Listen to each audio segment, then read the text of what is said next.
After completing a schematic circuit, users can export the information to an XML that can be read in 3D manifold design programs like NetBlock 3D or MDTools.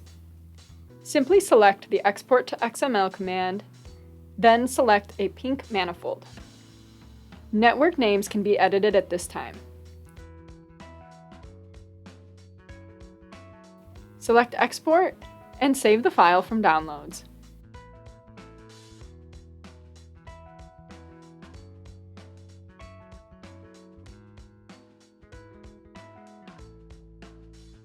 To open the file, enter a 3D manifold design program of choice, select the Schematic tab, and select the three dots to browse XML.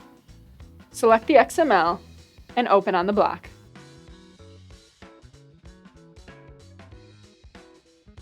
Drag components onto the block and notice the network information is intact and color-coded. For more information, follow the link in the description to the video Using a HydroCAD Circuit on the NetBlock 3D YouTube channel.